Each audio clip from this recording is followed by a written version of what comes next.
히브리서 9장 11절부터 22절까지 교독하겠습니다. 히브리서 9장 11절부터 22절 11절부터 교독합니다. 그리스도께서는 장래 좋은 일의 대제사장으로 오사 손으로 짓지 아니한 것 곧 이 창조에 속하지 아니한 더 크고 온전한 장막으로 말미암아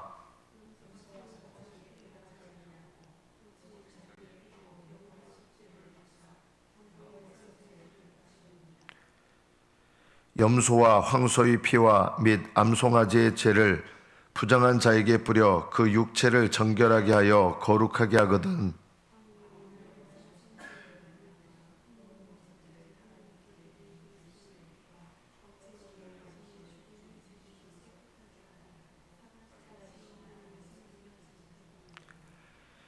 이로 말미암아 그는 새 언약의 중보자시니 이는 첫 언약 때에 범한 죄에서 속량하려고 죽으사 부르심을 입은 자로 하여금 영원한 기업의 약속을 얻게 하려 하심이라.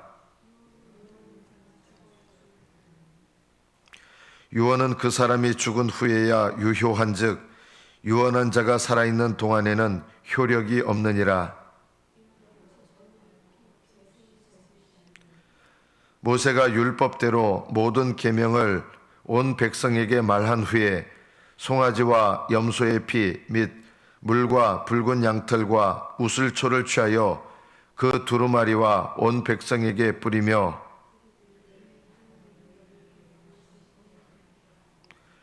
또한 이와 같이 피를 장막과 섬기는 일에 쓰는 모든 그릇에 뿌렸느니라.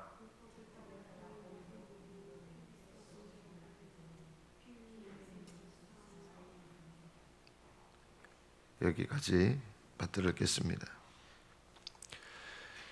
예수님께서는 장래 좋은 일의 대제사장으로 오셨습니다. 장래 좋은 일이라고 하는 것은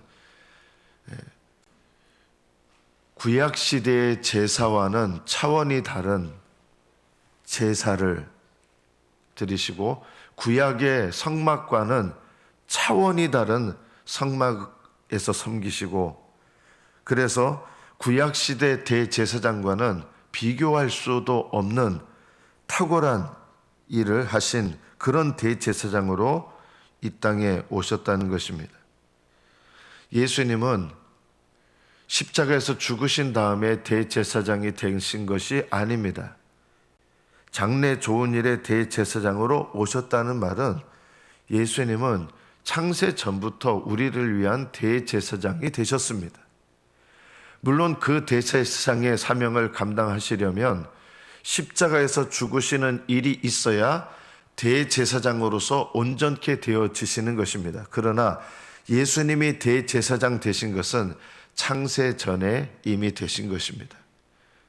예수님은 창세 전에 우리의 죄를 이미 담당하셨습니다. 예수님이 언제 우리 죄를 담당하셨느냐? 창세 전에 우리의 모든 죄를 담당하셨습니다. 그리고 담당하신 것으로 끝나는 것이 아니라 담당하신 죄를 치러야 되겠죠. 담당하신 죄를 치른 것이 바로 십자가를 통해서 이루어진 것입니다. 예수님께서는 대제사장으로 피를 드리셨는데 어떤 피를 드리셨느냐? 자기의 피를 드린 것입니다. 예수님은 자기의 피를 드리셔서 구약의 대제사장은 1년에 딱 한 차례 대속죄일 날입니다. 대속죄일이 1년에 한 번 있는데 이 대속죄일 날 대제사장이 다른 제사장도 아니고 대제사장이 휘장문을 열고 지성소 안으로 들어갑니다. 이것을 대속죄일이라고 합니다. 이 대속죄일은 뭘 상징하냐면 죄를 영원히 속죄하는 것을 상징하는 날이 대속죄일입니다. 그런데 이상한 일이 있습니다. 대속죄일을 영원히 죄를 속죄하는 것을 상징한다 그랬잖아요. 그런데 영원히 죄를 속죄하면 대속죄일 날 한 번 속죄를 하고 그 다음에는 속죄할 필요가 없는데 매년마다 1년에 한 번씩 들어가야 되는 거예요. 그것은 무슨 말이냐면 대속죄일은 영원한 속죄를 상징하는 날인데 영원한 속죄가 됐다 그러면 그 다음 해에 대속죄일 날 지성소의 대제상에 들어가야 될 이유가 없잖아요. 피를 뿌리고. 그런데 매년마다 1년에 한 번씩 대속죄일 날이 반복돼야 된다는 거예요. 이게 무슨 말이냐면 구약시대 동물의 제사는 인간의 죄를 없이 하지 못했다는 뜻입니다. 구약시대 동물의 피를 흘려서 속죄를 받았는데 사실은 동물의 피가 속죄하지 못했습니다. 그럼 어떻게 된 것입니까? 그럼 속죄를 받지 못한 겁니까? 그게 아닙니다. 동물의 피가 속죄하지 못했습니다. 동물의 피는 인간의 죄를 요만큼도 속죄할 수가 없습니다. 당연하지 않겠습니까? 어떻게 동물의 피가 인간의 죄를 속죄할 수 있습니까? 그렇다 그러면 구약시대 동물 제사를 드린 거, 동물의 피를 흘리는 게 소용이 없습니까? 물론 그렇지 않습니다. 그럼 어떤 일이 일어난 겁니까? 동물의 피를 믿음으로 드릴 때 주님께서 그 동물의 피로 용서하신 게 아니에요. 동물의 피의 제사를 드릴 때 하나님께서 어떤 일을 하셨냐면 그때마다 외상이 가능하도록 하신 거예요. 여러분, 제가 외상 얘기했잖아요. 구약시대는 외상으로 구원받았다고. 외상할 때 어떻게 합니까? 저 어렸을 때 이제 외상을 하는데 동네 가게 가서 할머니한테 할머니 외상이요 하고 물건을 먼저 가져와요. 값을 치르잖아요. 나중에 값을 지불하는 거예요. 그런데 외상이요 하고 얘기하고 장부에 적어 놓은 다음에 허락을 받고 물건을 가져와야지 주인에게 허락을 받지 않고 물건을 가져오면 그게 어떤 행위가 됩니까? 그건 도둑질이죠. 그거는 불법한 일이 됩니다. 왜 구약시대 제사가 필요했느냐? 구약시대 동물의 피는 사람의 죄를 용서할 수가 없습니다. 그런데 동물의 피의 제사를 드릴 때 어떤 일이 일어났느냐? 하나님께 외상입니다 하고 미리 가져온 게 있어요. 앞으로 장래 치를 그 값에서 미리 그거를 외상으로 하고 가져온 게 있는데 용서의 은혜를 미리 받는 거예요. 동물의 피값 때문에 용서를 받는 게 아니라 동물의 피값으로 외상을 걸고 나중에 값을 치르겠다고 하는데 예수님의 피값을 미리 받는 거예요. 동물의 제사를 드릴 때 그 동물의 피가 사람들의 죄를 용서한 게 아니라 예수님의 피값을 미리 가져와서 외상으로 예수님의 피값의 은혜로 용서를 받은 것입니다. 그래서 이 동물의 제사를 통해서 용서받은 사람들은 외상으로 용서받았기 때문에 어떤 일이 있어야 되겠습니까? 예수님께서 피 흘리실 때 외상으로 용서해 준 사람들의 그 값도 주님께서 다 십자가로 치러 주신 것입니다. 예수님께서 십자가에서 죽으실 때 아브라함의 죄도 다 치러 주셨습니다. 구약시대 엘리야 선지자들의 이런 분들의 죄도 다 치러 주신 거예요. 십자가로. 그래서 구약시대 성도들도 예수님의 보혈로 용서받은 것이고 예수님의 보혈로 속죄받은 것이고 예수님의 보혈로 죄사함 받은 것이고 예수님의 보혈로 하늘 백성 되는 자격을 얻은 거예요. 어떤 분들은 오해를 합니다. 구약시대에는 율법을 지켜서 구원을 받고 신약시대에는 예수님을 믿어서 구원받는다는 거예요. 틀린 얘기입니다. 구약시대나 신약시대나 구원 방법은 똑같습니다. 예수님의 십자가의 은혜를 통하지 않고서는 구원받은 사람이 아무도 없습니다. 아니 구약시대는 예수님이 아직 피 흘리시기 전인데 구약시대 사람들도 예수님의 피로 구원받았다고요? 당연합니다. 구약시대는 예수님을 몰랐는데 예수님을 믿는 믿음으로 구원받았다고요? 당연합니다. 하늘나라에 들어가는 그 어느 누구도 예수님의 십자가의 보혈의 공로 없이 들어간 사람은 단 한 명도 없다는 것을 아셔야 됩니다. 구약시대나 신약시대나 여러분 지금 예수님께서 십자가에 피 흘려 돌아가신 건 여러분 태어나기 전에 돌아가시잖아요. 2000년 전에 돌아가셨어요. 2000년 전에 죽으셨는데 날 위해 돌아가셨다고요? 그렇습니다. 예수님이 구약시대 사람들은 후에 돌아가시냐, 우리들은 2000년 전에 돌아가시냐, 그것이 중요한 것이 아니라 예수님은 택하신 모든 백성들의 죄를 십자가로 담당하셨고, 우리에게 요구하시는 것은 그 십자가의 은혜를 믿고 나를 위하여 죽으시고 부활하신 예수님을 주님으로 모셔드리는 믿음이 필요한 것입니다. 장래의 좋은 일의 대제사장으로 오셨다고 하는 것은 예수님께서 자기 피를 들이신 거예요. 근데 대제사장이 그것만 하시는 게 아니에요. 지금 지성소, 진짜 지성소에 들어가셨잖아요. 하늘나라. 그럼 거기서 뭘 하시냐는 거예요.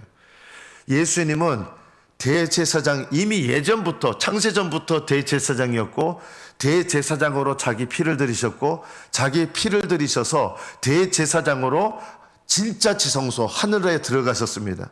그럼 하늘나라에 지금 대제사장으로 들어가신 거잖아요.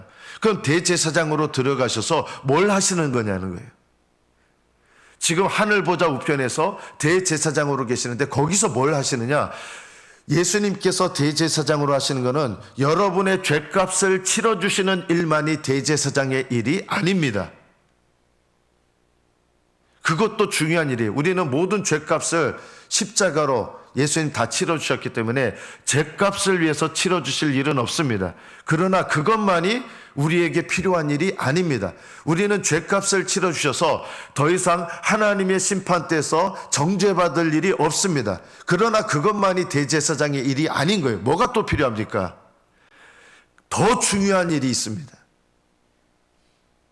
하나님의 심판대에서 정죄받지 않는 일보다 더 중요한 일이 있어요. 그게 뭘까요? 대제사장은 피를 뿌려서, 죄인에게 피를 뿌려서 그 사람을 정결하게 했습니다. 구약시대 보면. 이게 우리하고 연관된 거예요. 하늘의 제사장, 대제사장으로 들어가셔서 뭘 하시느냐? 우리가 주님 앞에 죄를 고백하고 깨닫고 고백할 때 그 흘리신 보혈로 이제는 속죄, 죄값을 치러주시는 이것 말고 양심의 악을 깨닫고 우리를 정결하게 하시는 일을 하셔야 되는 거예요. 정결하게 하시는 일. 이게 왜 필요합니까? 우리의 마음과 양심을 정결하게 하셔야 비로소 하나님과 동행할 수가 있어요. 하나님 안에 거할 수가 있어요. 하나님이 내 안에 거할 수가 있어요. 영적인 친교를 나눌 수가 있어요. 죄값을 다 치러주셨다고 저절로 친교를 나눌 수가 있는 게 아니라 우리의 마음의 양심이 더러운 상태에 있을 때는 하나님이 우리 안에 거하실 수가 없어요. 우리와 친밀한 교제를 나누실 수가 없어요. 그래서 그 흘리신 보혈로 대제사장으로 우리의 양심을 악을 깨닫게 하셔서 그 깨달은 악을 고백할 때 씻어주셔야 주님과 동행하게 되고 주님 안에 거하게 되고 주님이 내 안에 거하시고 주님과 친밀한 교제를 나누는 이런 은혜를 주시는 거예요. 또 뭘 하시느냐? 우리를 깨끗하게 하셔야 이것을 통해서 천국에 들어갈 준비를 하게 하시는 거예요. 여러분, 정죄받지 않게 하시는 것, 이것만이 대제사장으로 하시는 일이 아니란 걸 아셔야 돼요. 하늘나라에 합당하도록 여러분을 거룩하게 하시는 일을 하시는 거예요. 양심의 악을 깨닫고 이 땅에서 천국을 누리게 하시는 것, 주님과 동행하게 하시는 일, 이것이 하늘의 지성소에 들어가셔서 대제사장이신 예수님이 지금도 하시는 일이에요. 속죄를 받았는데 모든 죄값을 용서받은 걸로 끝나시는 분들이 너무 많은 거예요. 주님과 동행하는 게 뭔지를 몰라요. 새 언약은 그게 아니거든요. 새 언약이 뭡니까? 옛 언약은 할 수 없었던 게 있었어요. 동물의 피를 흘려서 육체에다 뿌리잖아요. 어떻게 보면 외면적인 것을 깨끗하게 할지는 모르지만 동물의 피는 양심에 뿌려질 수가 없었어요. 구약시대에요. 동물의 피가 어떻게 우리의 양심을 깨끗하게 합니까? 그게 불가능했습니다. 그러나 새 언약의 피는, 예수님의 피는 우리의 양심에 뿌려지고 마음에 뿌려질 수가 있는 거예요. 그래서 어떤 일이 일어납니까? 우리 마음 가운데 뿌려져서 내 법을 너희 생각에 두고 너희 마음에 기록하리라. 이게 새 언약이거든요. 생각에 둔다는 게 뭐예요? 우리 마음속에 예수님의 피가 뿌려지면 어떤 마음이 드냐면 하나님을 기쁘시게 하고 싶어 하는 거예요. 우리 마음에 뿌려지면 어떤 일이 일어나는 거예요? 내 양심의 악을 깨닫고 예수님의 보혈이 내 양심의 악에 뿌려지면서 깨끗한 양심으로 두려운 마음이 아니라 하나님을 두려운 마음으로 섬기는 게 아니에요. 깨끗한 양심을 가지고 즐겁게 하나님을 섬겨요. 그리고 내 마음속의 죄악을 죄로 여기게 돼요. 예를 들면 예수님의 보혈이 마음에 뿌려지지 않으면 사람들이 죄가 내 마음으로 짓는 죄가 죄라는 걸 몰라요. 바리새인과 서기관들은 마음으로 간음한 게 음란죄라는 거, 여자를 간음한 죄와 똑같이 여기신다는 걸 모르는 거예요. 그런데 성령을 받으면 하나님의 법이신 성령이 내 마음에 임하면 비로소 하나님은 내 마음의 죄도 외적으로 지은 죄와 똑같이 여기신다는 것을 깨닫게 돼요. 우리는 마음으로 짓는 죄는 그렇게 큰 죄는 아니야 이렇게 생각하거든요. 성령이 내 법으로 임하시면 어떻게 되냐, 마음으로 음란한 죄도 똑같이 외적으로 지은 죄나 똑같이 음란죄라는 거예요. 너희 조상들은 겉으로만 음란한 죄를, 간음죄를 지면 간음죄를 여겼는데 나는 너희에게 말한다. 여자를 보고 음욕을 품는 자마다 마음에 이미 간음하였다. 형제를 보고 멍청이라고 하는 자들은 지옥불을 면하지 못할 그런 큰 죄를 짓는 것이다. 형제를 미워하는 것마다 살인하는 죄를 짓는 것이다. 머리로는 그런데 우리 실제로 그렇습니까? 형제를 미워하면서 사람이 그럴 수도 있는 거지. 여러분 이렇게 생각하잖아요. 사람이 어떻게 살면서 남을 미워하지 않을 수 있습니까? 이러면서 내가 마음으로 짓는 죄를 정당화해요. 이게 뭐냐면 성령이 내 마음의 법이 아직 안 된 거예요. 성령께서 내 마음의 법이 되시면 어떻게 되느냐, 마음으로 내가 형제를 미워하는 것에 대해서 내가 살인죄라고 인정하게 되고 깨닫게 돼요. 그래서 그 죄를 하나님 앞에 고백하면서 예수님의 피가 그 마음의 양심을 깨끗하게 하시는 거예요. 내가 마음으로 짓는 죄가 하나님 앞에 심각한 죄라는 걸 깨닫지 못하는 사람은요, 예수님의 피가 양심에 뿌려질 수가 없는 거예요. 양심에 뿌려지지 못하니까 신앙생활을 해도 어떻게 신앙생활해요? 주님과 동행하지를 못해요. 평생 주님과 동행하지 못하다가 끝나는 그리스도인들이 많은 거예요. 죽을 때까지 예수님과 동행하는 게 뭔지를 몰라요. 교회 오랫동안 죽을 때까지 교회 다니고 봉사도 하고 하는 것 같은데 예수님과 동행하는 게 뭔지 죽을 때까지 모르시는 그리스도인들이 너무나 많다는 거예요. 왜 그런지 아십니까? 성령이 내 법이, 마음의 법이 되지 않아서 그래요. 내 양심의 악을 깨닫고 예수님의 피가 내 양심에 뿌려져야 마땅한데 왜 안 뿌려지느냐? 대제사장은 강제로 뿌리시지 않거든요. 내가 내 마음으로 짓는 죄가 하나님 앞에 이게 깊이 죄라는 게 깨달아지고 그 죄를 고백하면서 예수님의 피가 내 마음과 양심에 뿌려지면 비로소 어떤 일이 일어나느냐? 이것이 바로 거룩함입니다. 그리고 이 거룩함이 날마다 내가 경험하는 이 거룩함이 있어야 주님과 실제적으로 동행하는 신앙의 삶이 가능한 것입니다.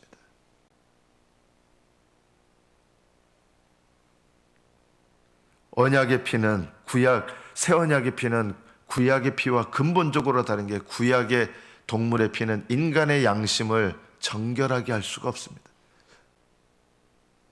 그러면 외상으로 받는 거 아닙니까? 그래서 구약 시대의 성도들도 거룩함을 사모하는 자들은 외상으로 거룩함을 얻었습니다. 그러나 동물의 피 때문에 그렇게 된 것이 아닙니다. 동물의 피는 인간의 양심과 인간의 영혼을 조금도 정결하게 하지 못합니다.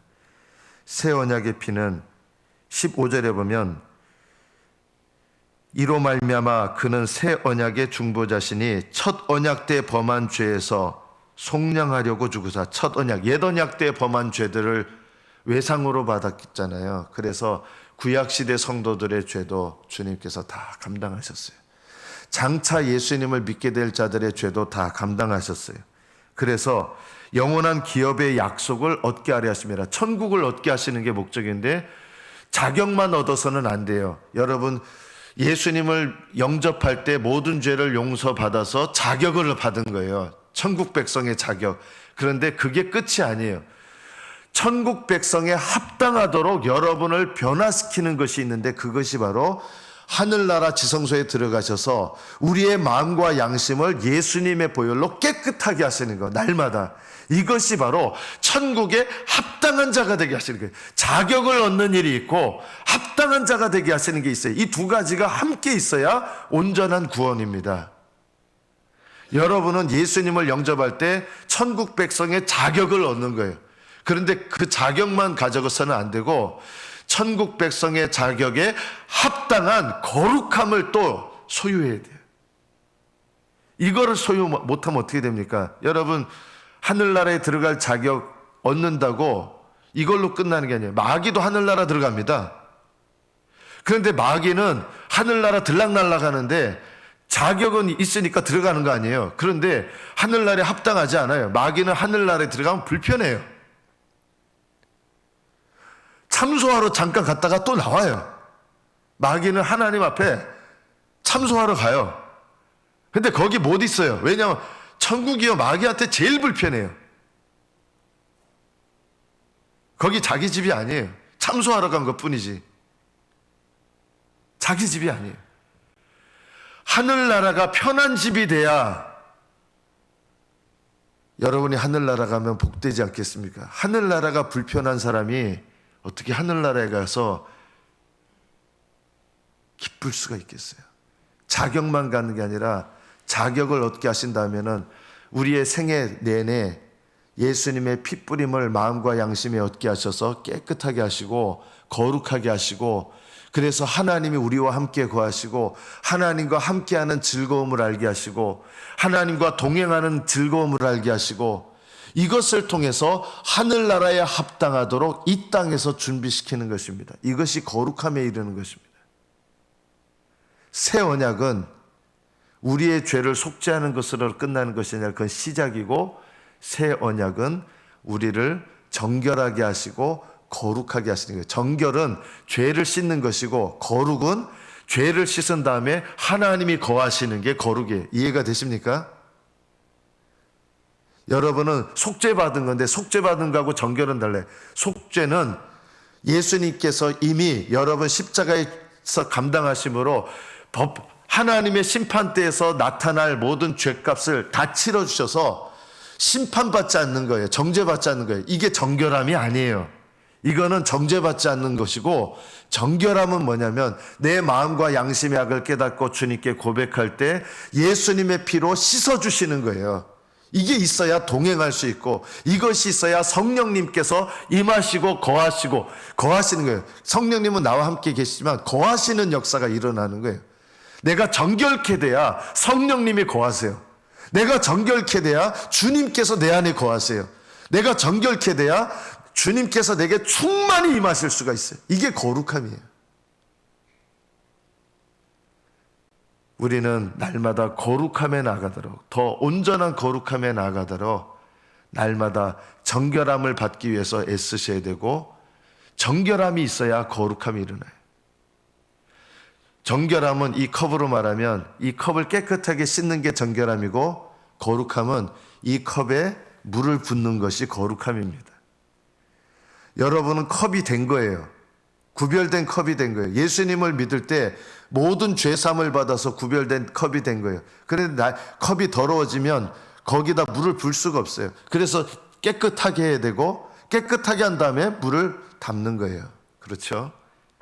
이것이 우리에게 새 언약의 약속이에요. 새 언약은 우리를 깨끗하게 하시고, 깨끗하게 하심으로 우리를 하나님의 성령으로 충만하게 하시는 거룩함에 이르게 하시고, 날마다 이것을, 날마다 충만을 유지하는 것이 사실은 주님과 날마다 동행하며 하나님을 기쁘시게 하는 인생을 사는 비결입니다. 에녹은 300년 동안을 하나님과 동행하면서 하나님을 기쁘시게 하는 자라 하는 증거를 얻었습니다. 300년을 동행했습니다. 하나님을 기쁘시게 하는 자가 됐습니다. 새 언약의 백성은 내가 어떻게 하면 하나님을 기쁘시게 할 수 있을까? 하나님의 법을 생각해 두시면 그런 일이 나고, 하나님의 법을 마음에 두셔서 내 마음의 악을 깨닫고 내 마음으로부터도 하나님을 기쁘시게 하고 싶어 하는 거예요. 외식하지 않아요. 내 마음으로부터 하나님을 기쁘시게 하고 싶어요. 우리가 신앙생활 잘하는 것 같지만 나도 모르는 사이에 남들 눈치 보고 남들 영광 보고 남들한테 인정받고 싶고 남들 눈치 때문에 내가 하는 일들이 얼마나 많은지 몰라요. 겉으로 보면 대단해 보이는데 하나님께서 보시기에는 사람에게 보이려고 하는 일들이 너무 많아요. 예배 드리는 것도 그래요. 마음으로 하나님께 예배 드리는 사람은요, 하나님께 예배를 통해서 하나님을 기쁘시게 하고 싶어하고 마음으로부터 하나님을 예배하고 싶어합니다.